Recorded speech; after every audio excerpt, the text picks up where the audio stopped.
Hello and welcome. I'm Jennifer March, and this is not your mother's story time. It's October, and all this month we will bring you the best Gothic, haunting, and scary stories. Up first, we have two stories by H.P. Lovecraft, Pickman's Model and The Picture in the House.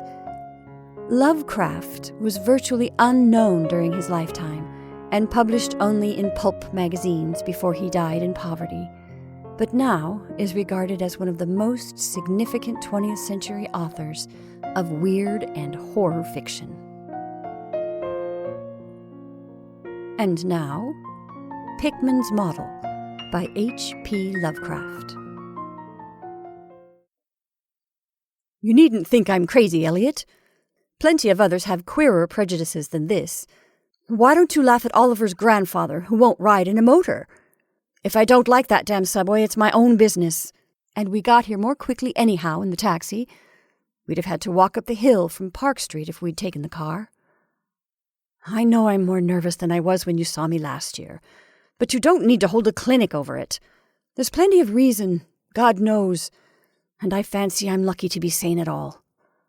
Why the third degree? You didn't used to be so inquisitive. Well, if you must hear it, I don't know why you shouldn't.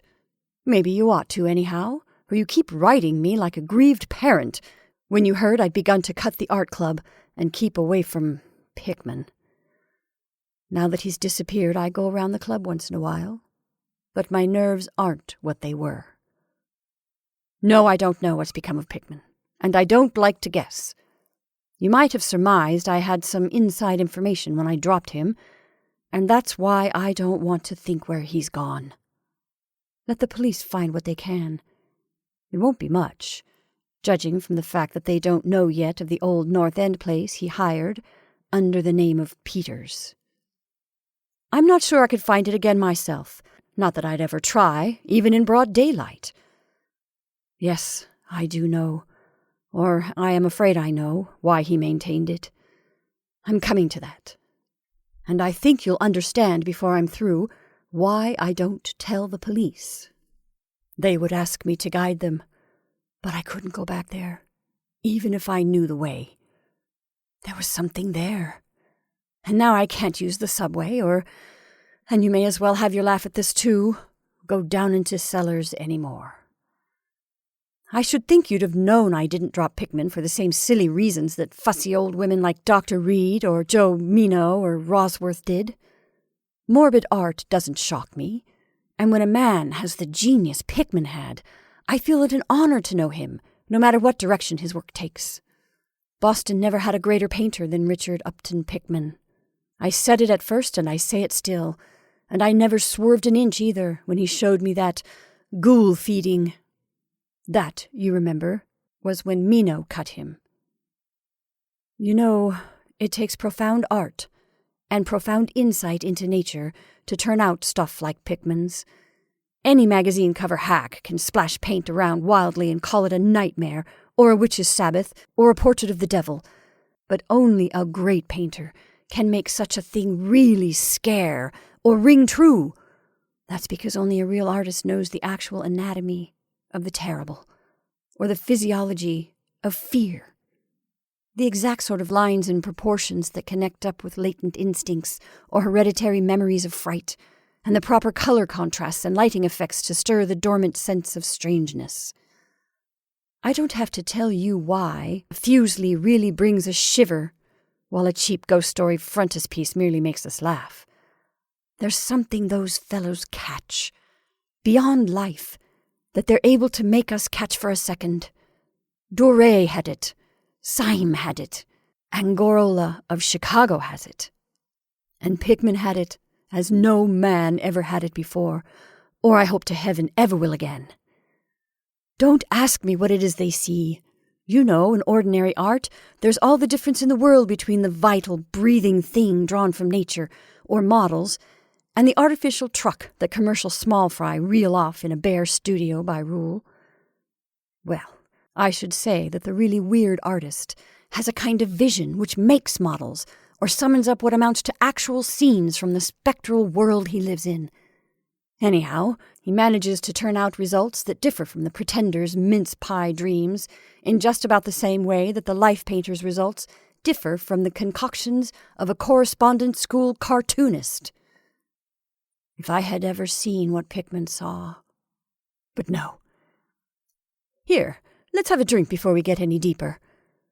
God, I wouldn't be alive if I'd ever seen what that man, if he was a man, saw. You recall that Pickman's forte was faces. I don't believe anybody since Goya could put so much of sheer hell into a set of features or a twist of expression. And before Goya, you have to go back to the medieval chaps who did the gargoyles and chimeras on Notre Dame and Mont Saint-Michel. They believed all sorts of things, and maybe they saw all sorts of things too, for the Middle Ages had some curious phases. I remember your asking Pickman yourself once, the year before you went away, wherever in thunder he got such ideas and visions. Wasn't that a nasty laugh he gave you? It was partly because of that laugh that Reed dropped him. Reed, you know, had just taken up comparative pathology and was full of pompous inside stuff about the biological or evolutionary significance of this or that mental or physical symptom.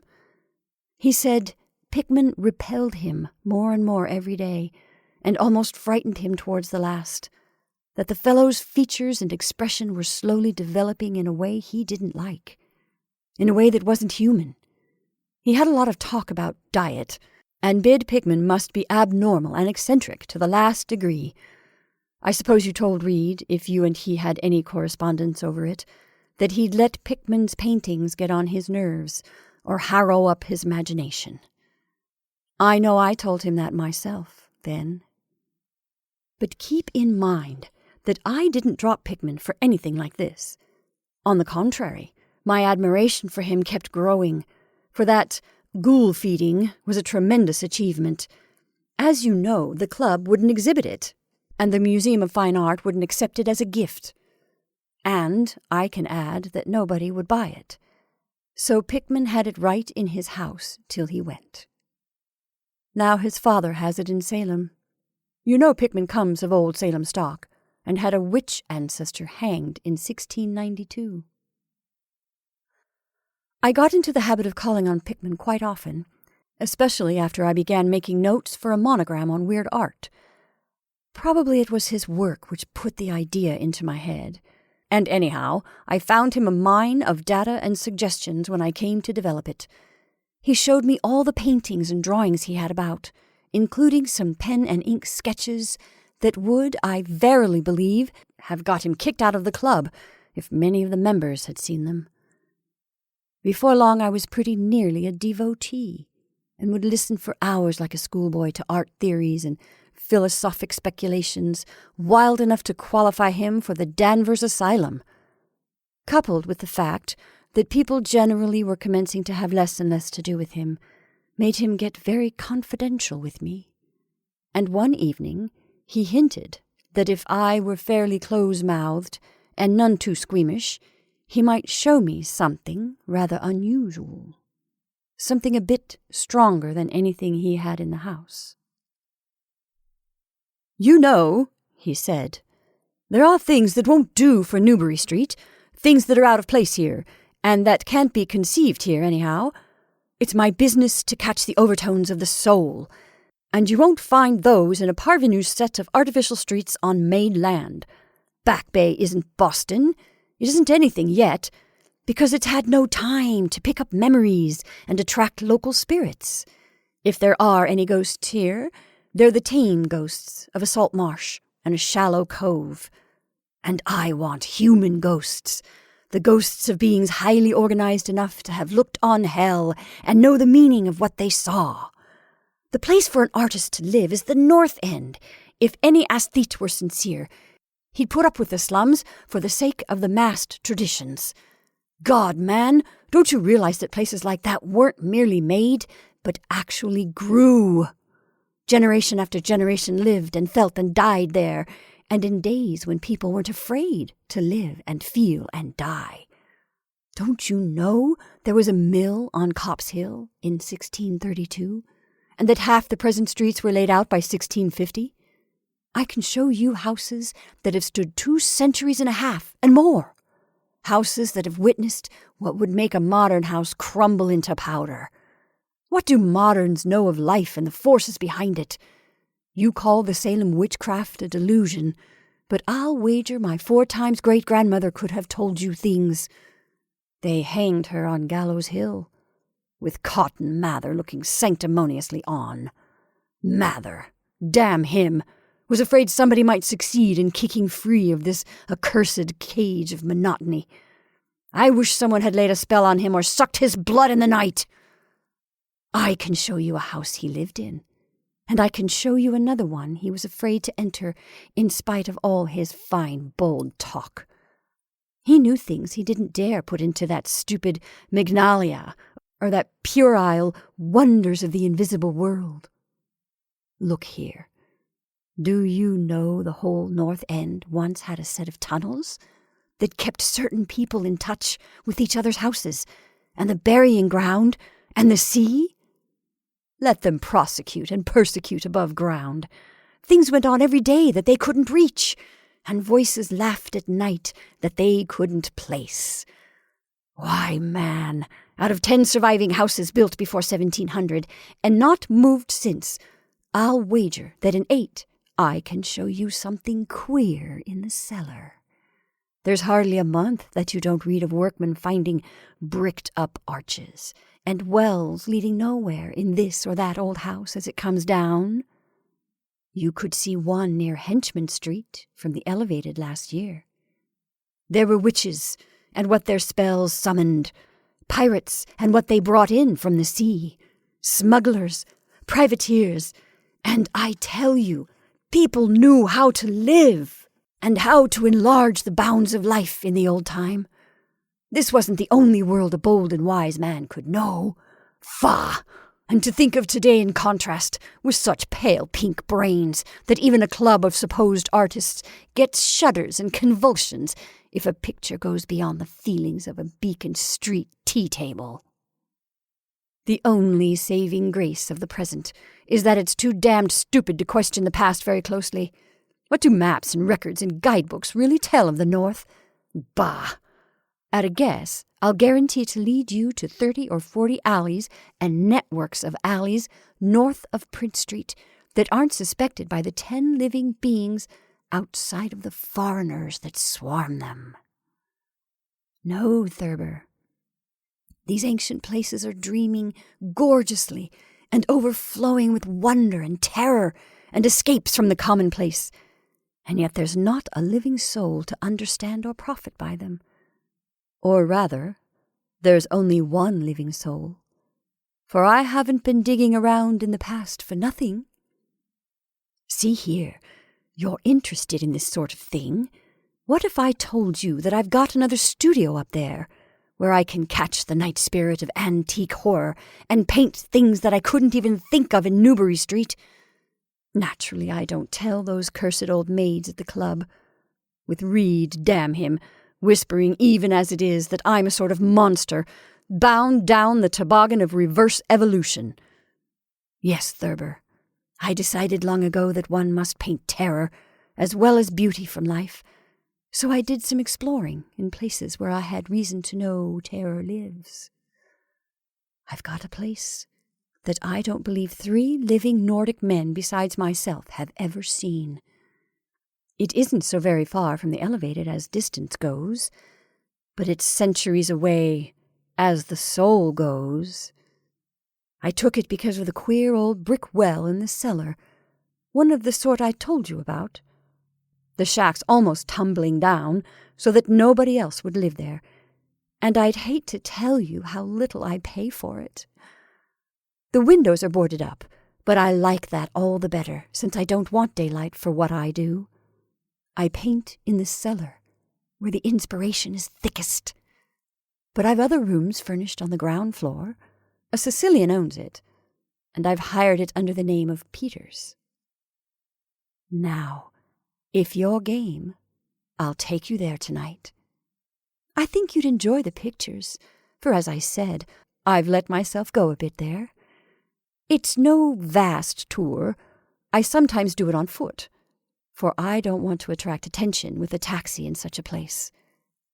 We can take the shuttle at the South Station for Battery Street, and after that, the walk isn't much."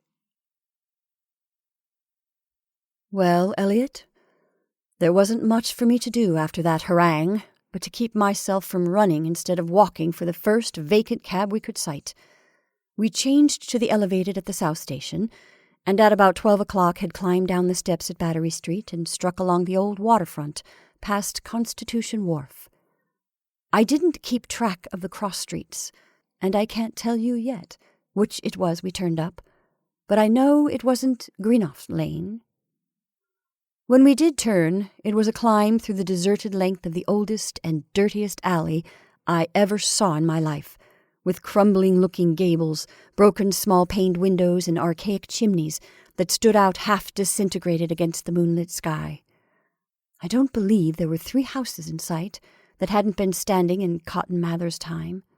Certainly I glimpsed at least 2 with an overhang, and once I thought I saw a peaked roofline on the almost forgotten pre-gambrel type, though antiquarians tell us there are none left in Boston.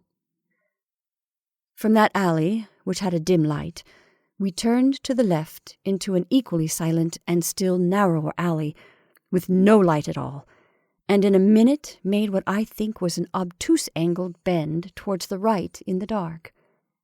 Not long after this, Pickman produced a flashlight and revealed an antediluvian 10-paneled door that looked damnably worm-eaten. Unlocking it, he ushered me into a barren hallway with what was once splendid dark oak paneling. Simple, of course, but thrillingly suggestive of the times of Andros and Phipps and the witchcraft. Then he took me through a door on the left, lighted an oil lamp, and told me to make myself at home. Now, Elliot, I'm what the man in the street would call fairly hard-boiled, but I'll confess that what I saw on the walls of that room gave me a bad turn. They were his pictures, you know, the ones he couldn't paint or even show in Newbury Street, and he was right when he said he had let himself go. Here, have another drink. I need one anyhow.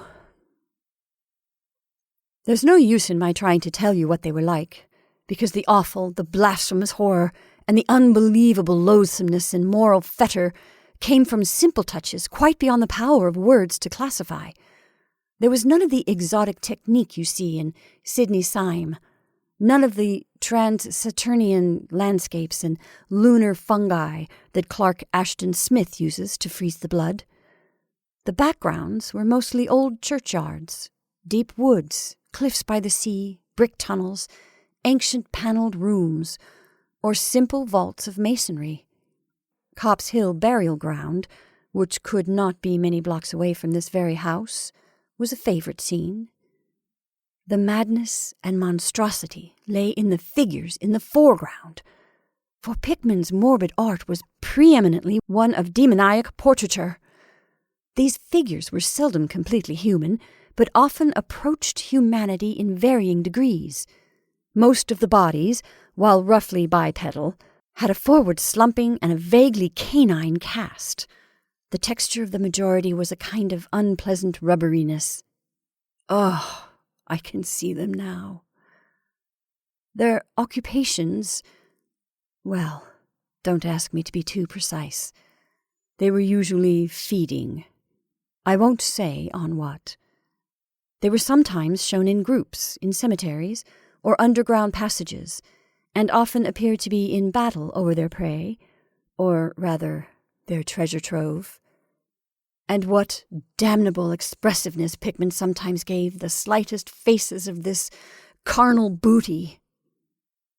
Occasionally the things were shown leaping through open windows at night, or squatting on the chests of sleepers, worrying at their throats. One canvas showed a ring of them baying about a hanged witch on Gallows Hill, whose dead face held a close-knit kinship to theirs. But don't get the idea that it was all this hideous business of theme and setting which struck me faint. I'm not a 3-year-old kid, and I'd seen much like this before. It was the faces, Elliot. Those accursed faces. that leered and slavered out of the canvas with the very breath of life. My God, man, I verily believe they were alive.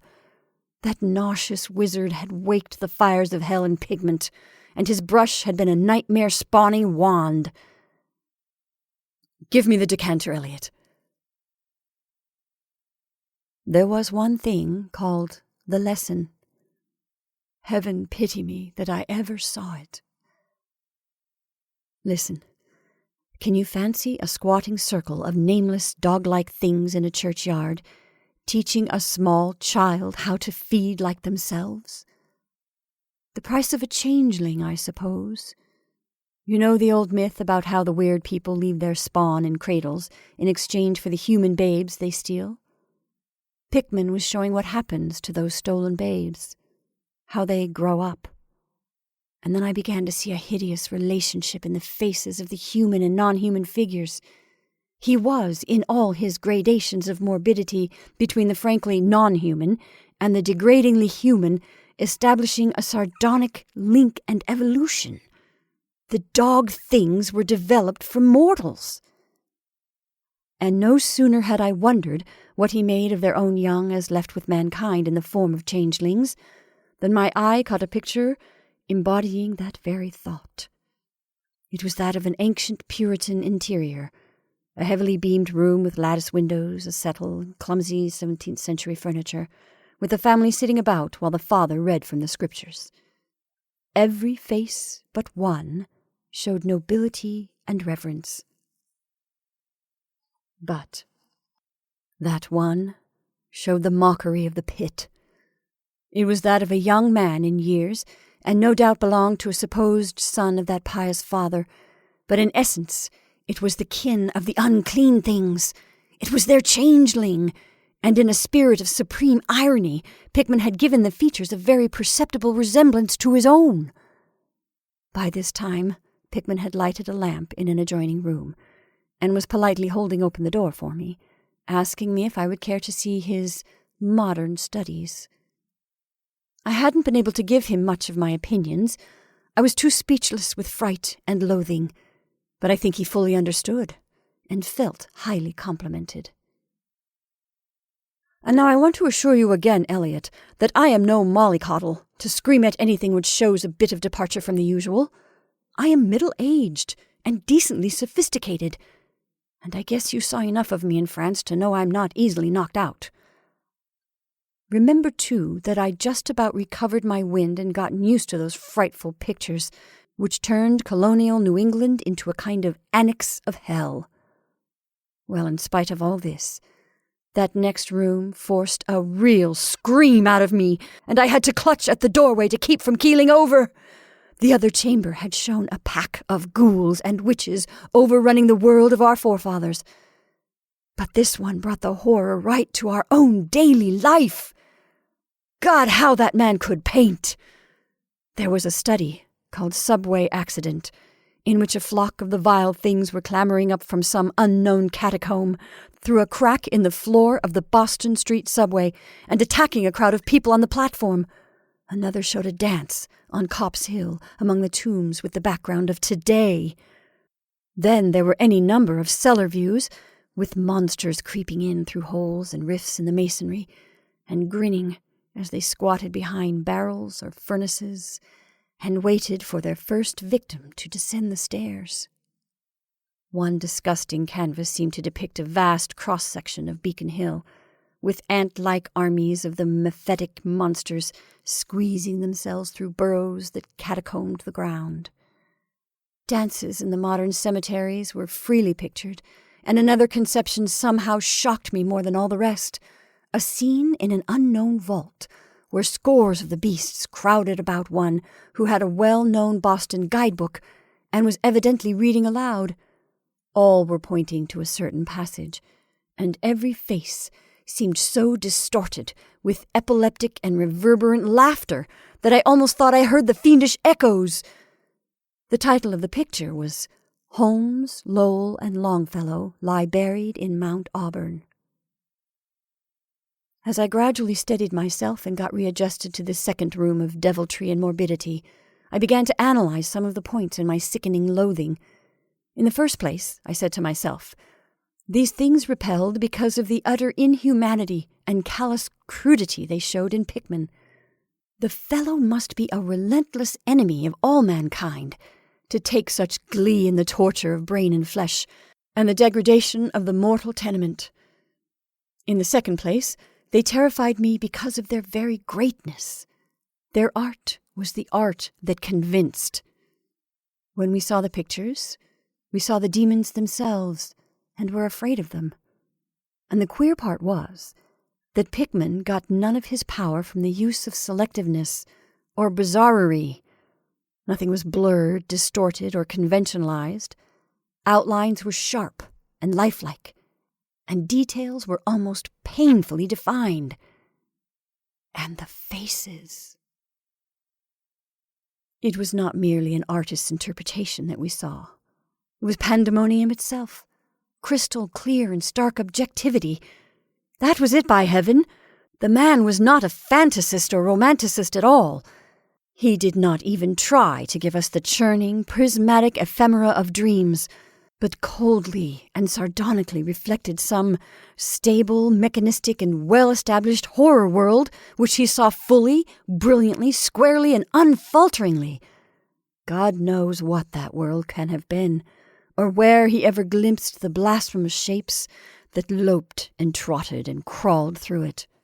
But whatever the baffling source of his images, one thing was plain. Pickman was in every sense, in conception and in execution, a thorough, painstaking, and almost scientific realist.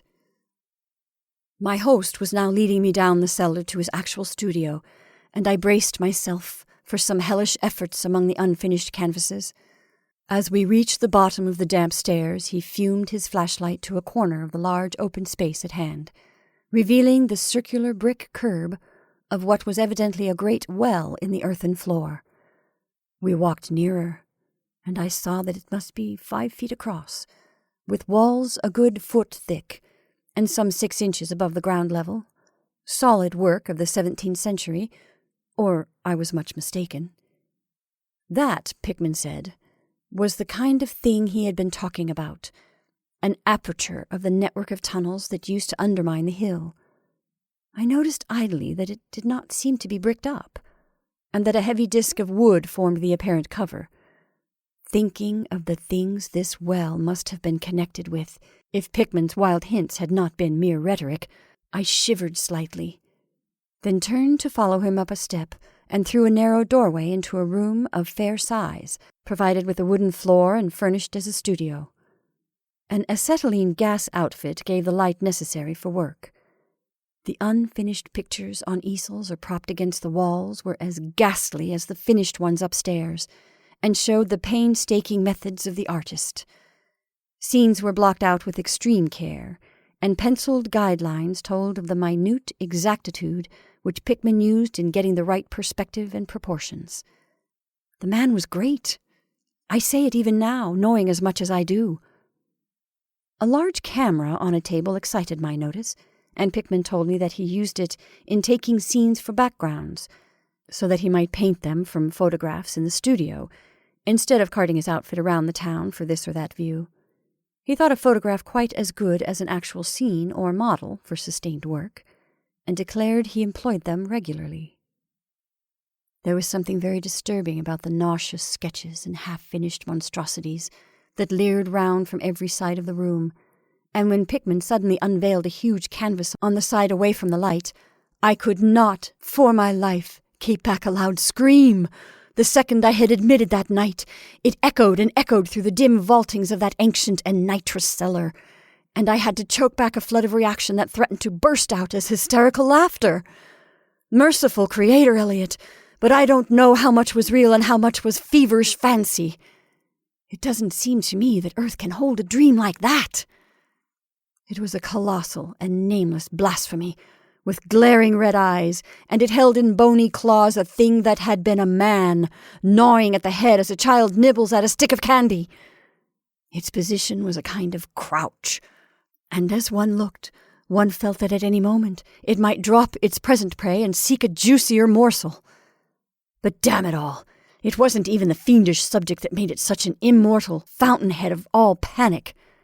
Not that, nor the dog face with its pointed ears, bloodshot eyes, flat nose, or drooling lips. It wasn't the scaly claws, nor the mold-caked body, nor the half-hooved feet. None of these, though any one of them might well have driven an excitable man to madness. It was the technique, Eliot. The cursed, the impious, the unnatural technique.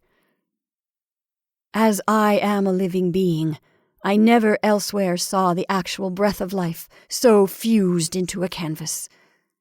The monster was there. It glared and gnawed and gnawed and glared, and I knew that only a suspension of nature's laws could ever let a man paint a thing like that without a model, without some glimpse of the netherworld, which no mortal unsold to the fiend has ever had. Pinned with a thumbtack to a vacant part of the canvas was a piece of paper now badly curled up. Probably, I thought, a photograph, from which Pickman meant to paint a background as hideous as the nightmare it was to enhance. I reached out to uncurl and look at it, when suddenly I saw Pickman start, as if shot. He had been listening with peculiar intensity ever since my shocked scream had waked unaccustomed echoes in the dark cellar, and now he seemed struck with a fright which, though not comparable to my own, had in it more of the physical than of the spiritual. He drew a revolver and motioned me to silence, then stepped out into the main cellar and closed the door behind him. I think I was paralyzed for an instant. Imitating Pickman's listening, I fancied I heard a faint scurrying sound somewhere and a series of squeals or beats in a direction I couldn't determine. I thought of huge rats and shuddered. Then there came a subdued sort of clatter, which somehow set me all in gooseflesh. A furtive, groping kind of clatter, though I can't attempt to convey what I mean in words. It was like heavy wood falling on stone or brick, wood on brick. What did that make me think of? It came again, and louder. There was a vibration, as if the wood had fallen farther than it had fallen before. After that followed a sharp grating noise, a shouted gibberish from Pickman, and the deafening discharge of all 6 chambers of a revolver, fired spectacularly, as a lion-tamer might fire in the air for effect. A muffled squeal, or squawk, and a thud. Then more wood and brick grating, a pause, and the opening of the door. At which, I'll confess, I started violently. Pickman reappeared with his smoking weapon, cursing the bloated rats that infested the ancient well. "The deuce knows what they eat, Thurber," he grinned, "for those archaic tunnels touch graveyard and witch den and sea-coast. But whatever it is, they must have run short, for they were devilish anxious to get out. Your yelling stirred them up, I fancy. Better be cautious in these old places. Our rodent friends are the one drawback, though I sometimes think they're a positive asset by way of atmosphere and color." Well, Eliot, that was the end of the night's adventure. Pickman had promised to show me the place, and heaven knows he had done it. He led me out of that tangle of alleys in another direction, it seems, for when we sighted a lamppost, we were in a half-familiar street, with monotonous rows of mingled tenement blocks and old houses.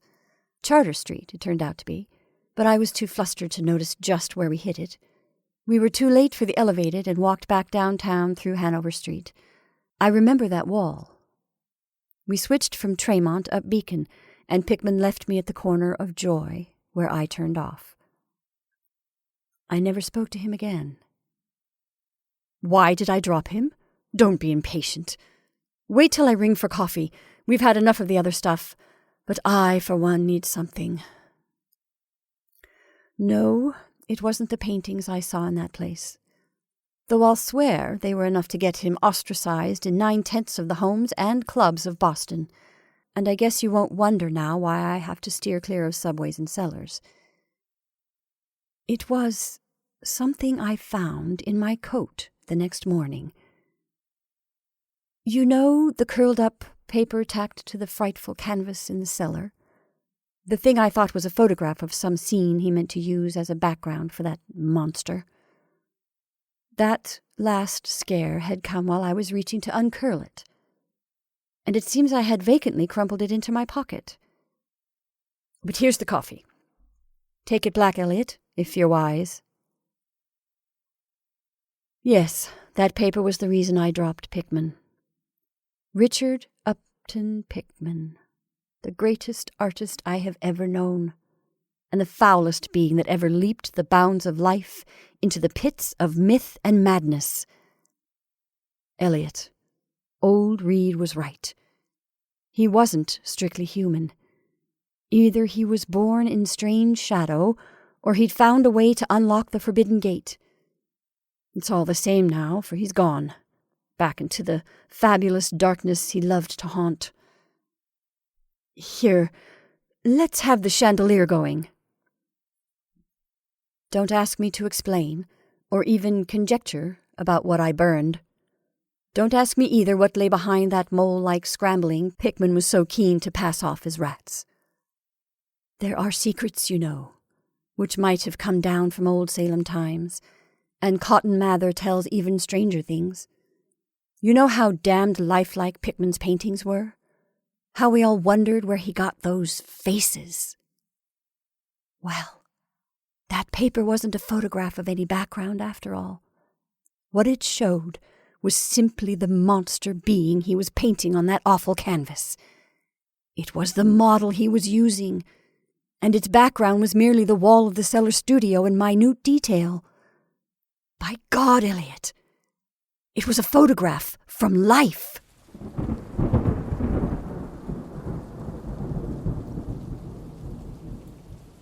And now, The Picture in the House, by H.P. Lovecraft. Searchers after horror haunt strange, far places.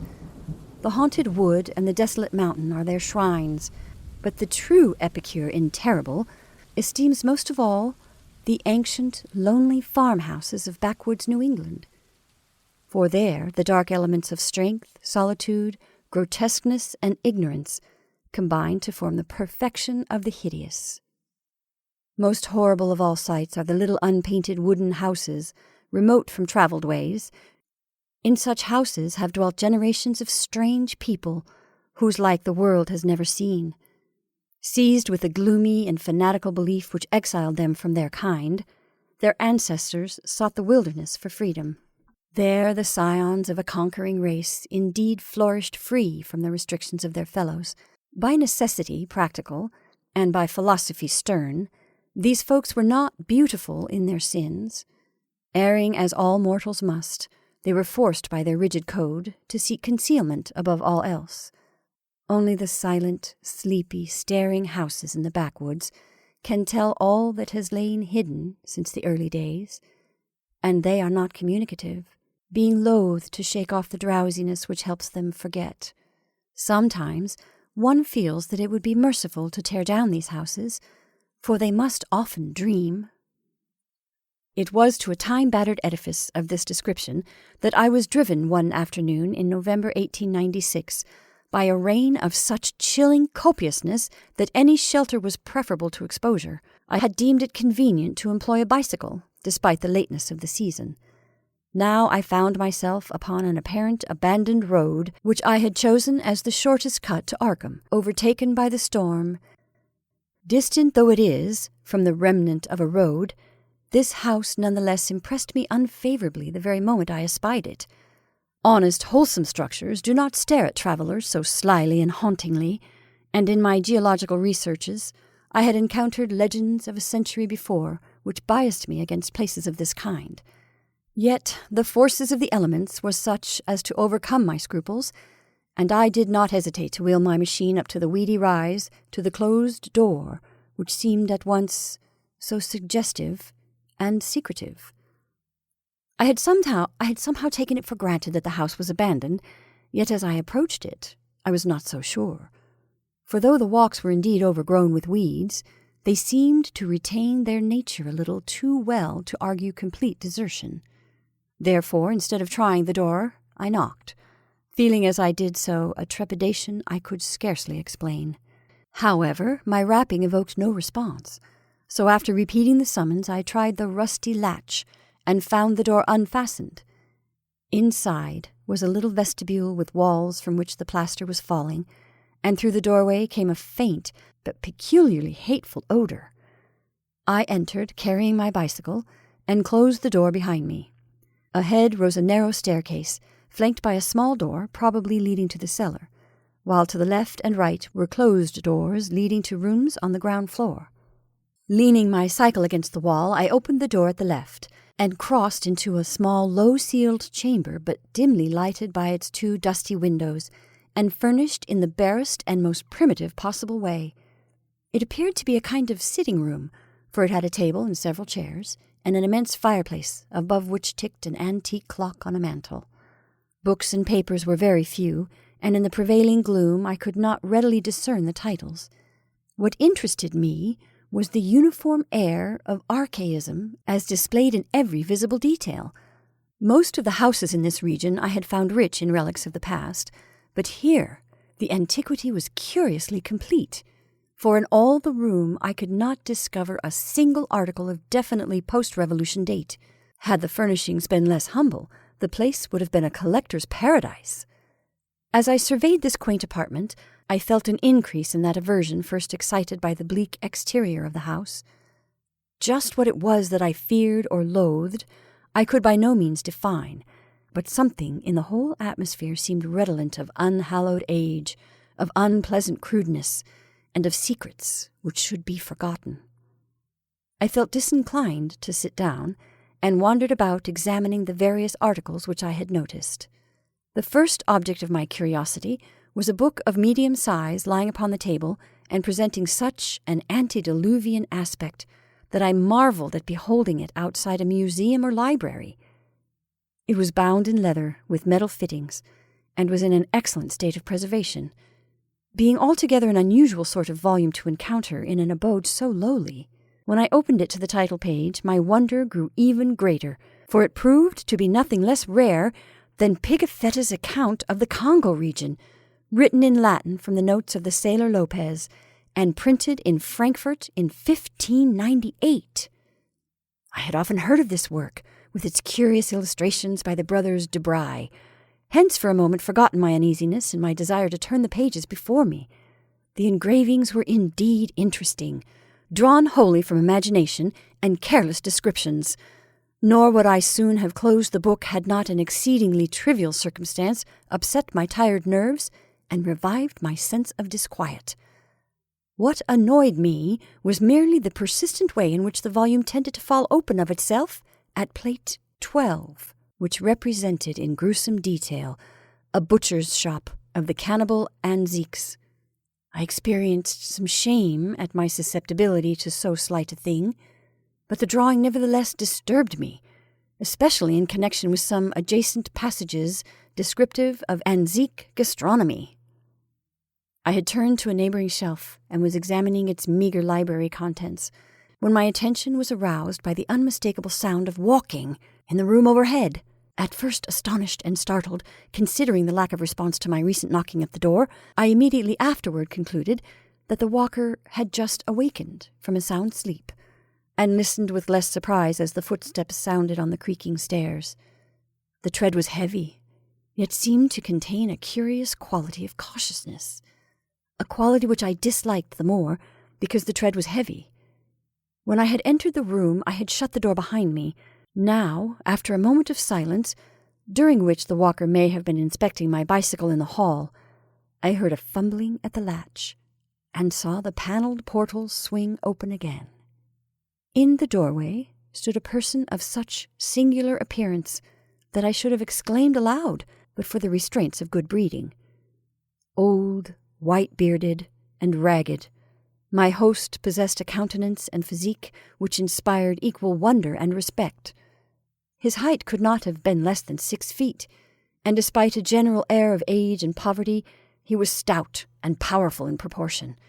His face, almost hidden by a long beard, which grew high on the cheeks, seemed abnormally ruddy, and less wrinkled than one might expect. while over a high forehead fell a shock of white hair, little thinned by the years. His blue eyes, though a trifle bloodshot, seemed inexplicably keen and burning.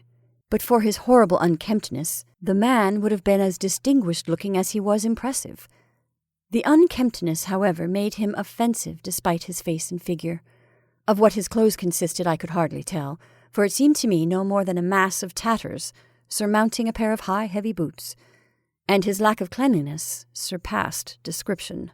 The appearance of this man, and the instinctive fear he inspired, prepared me for something like enmity, so that I almost shuddered through surprise and a sense of uncanny incongruity when he motioned me to a chair, and addressed me in a thin, weak voice, full of fawning respect and ingratiating hospitality. His speech was very curious, an extreme form of Yankee dialect I had thought long extinct, and I studied it closely as he sat down opposite me for conversation. "Ketched in the rain, be ye?" he greeted. "Glad ye was nigh the house and had the sense to come right in. I calculate I was asleep, else I'd 'a' heerd ye. I ain't as young as I uster be, and I need a powerful sight of naps nowadays. Travelin' fur? I hain't seen many folks 'long this road since they took off the Arkham stage." I replied that I was going to Arkham, and apologized for my rude entry into his domicile, whereupon he continued. "Glad to see ye, young sir. New faces is scarce round here, and I hain't got much to cheer me up these days. Guess you hail from Bosting, don't ye? I never been thar, but I kin tell a town man when I see him. We had one for district schoolmaster in '84, but he quit suddent. No one never heerd of him since." Here the old man lapsed into a kind of chuckle, and made no explanation when I questioned him. He seemed to be in an aboundingly good humor, yet to possess those eccentricities which one might guess from his grooming. For some time he rambled on with an almost feverish geniality, when it struck me to ask him how he came by so rare a book as Pegafetta's Regnum Congo. The effect of this volume had not left me, and I felt a certain hesitancy in speaking of it, but curiosity overmastered all the vague fears which had steadily accumulated since my first glimpse of the house. To my relief, the question did not seem an awkward one, for the old man answered freely and volubly. "Oh, that Afriky book. Captain Ebenezer Holt's traded me that in '68. Him as was kilt in the war." Something about the name of Ebenezer Holt caused me to look up sharply. I had encountered it in my genealogical work, but not in any record since the Revolution. I wondered if my host could help me in the task at which I was laboring, and resolved to ask him about it later on. He continued. "Ebenezer was on a Salem merchantman for years, and picked up a sight of queer stuff in every port. He got this in London, I guess. He used to like to buy things at the shops. I was up to his house once, on the hill, trading hosses, when I see this book. I relished the pictures, so he give it me in on a swap. 'Tis a queer book. Here, leave me get on my spectacles." The old man fumbled among his rags, producing a pair of dirty and amazingly antique glasses, with small octagonal lenses and steel bows. Donning these, he reached for the volume on the table and turned the pages lovingly. "Ebenezer could read a leetle of this, 'tis Latin, but I can't. I had 2 or 3 schoolmasters read me a bit, and Passon Clark, him they say got drownded in the pond. Can you make anything out in it?" I told him that I could, and translated for his benefit a paragraph near the beginning. If I erred, he was not scholar enough to correct me, for he seemed childishly pleased at my English version. His proximity was becoming rather obnoxious, yet I saw no way to escape without offending him. I was amused at the childish fondness of this ignorant old man for the pictures in a book he could not read, and wondered how much better he could read the few books in English which adorned the room. This revelation of simplicity removed much of the ill-defined apprehension I had felt, and I smiled as my host rambled on. Queer how pictures can set a body thinking. Take this and here near the front.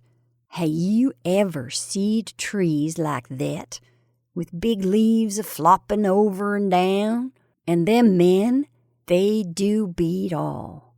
Kinder like Injuns, I guess. But I never heerd of nothing like this'n. Here he pointed to a fabulous creature of the artist, which one might describe as a sort of dragon with the head of an alligator.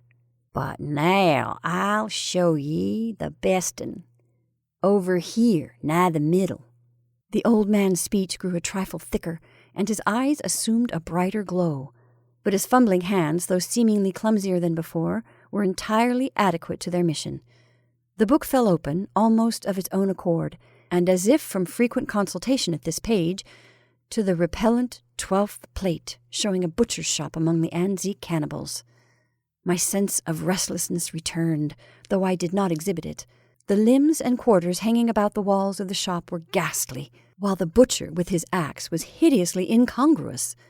But my host seemed to relish the view as much as I disliked it. What do you think of this?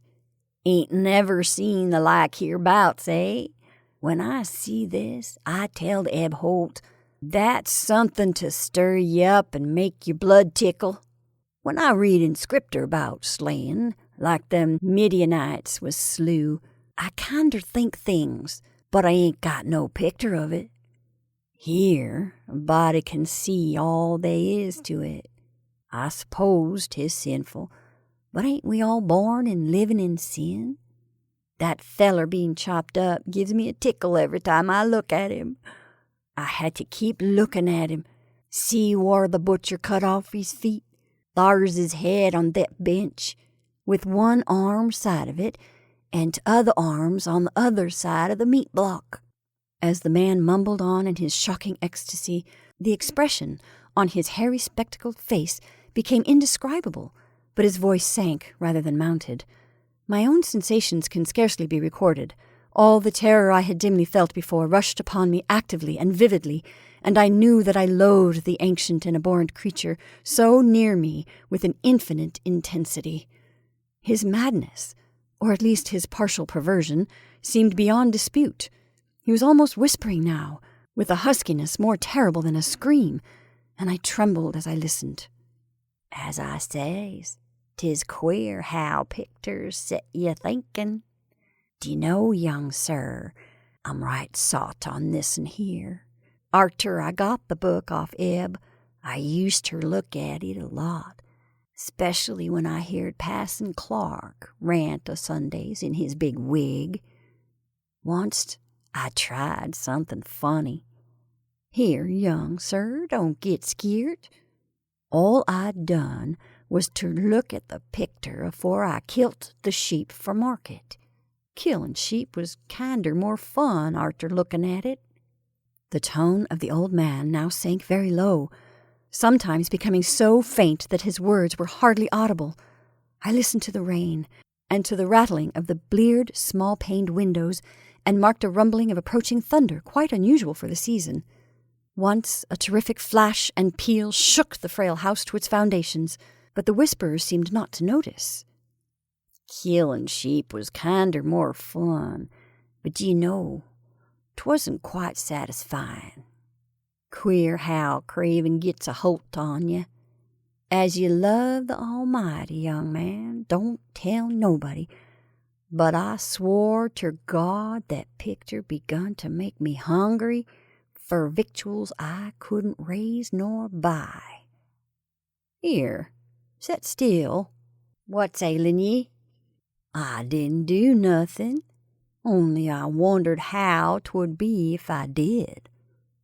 They say meat makes blood and flesh, and gives ye new life, so I wondered if 'twouldn't make a man live longer and longer if 'twas more the same. But the whisperer never continued. The interruption was not produced by my fright, nor by the rapidly increasing storm amidst whose fury I was presently to open my mind's eye on a smoky solitude of blackened ruins. It was produced by a very simple though somewhat unusual happening. The book lay flat between us, with the picture staring repulsively upward, as the old man whispered the words, "More the same." A tiny splattering impact was heard, and something showed on the yellow paper of the upturned volume. I thought of the rain and of a leaky roof, but rain is not red. On the butcher's shop of the Anzique cannibals, a small red spattering glistened picturesquely, lending vividness to the horror of the engraving. The old man saw it, and stopped whispering even before my expression of horror made it necessary, saw it, and glanced quickly toward the floor of the room he had left an hour before. I followed his glance, and beheld just above us on the loose plaster of the ancient ceiling a large irregular spot of wet crimson, which seemed to spread even as I viewed it. I did not shriek or move, but merely shut my eyes. A moment later came the titanic thunderbolt of thunderbolts, blasting that accursed house of unutterable secrets, and bringing the oblivion which alone saved my mind.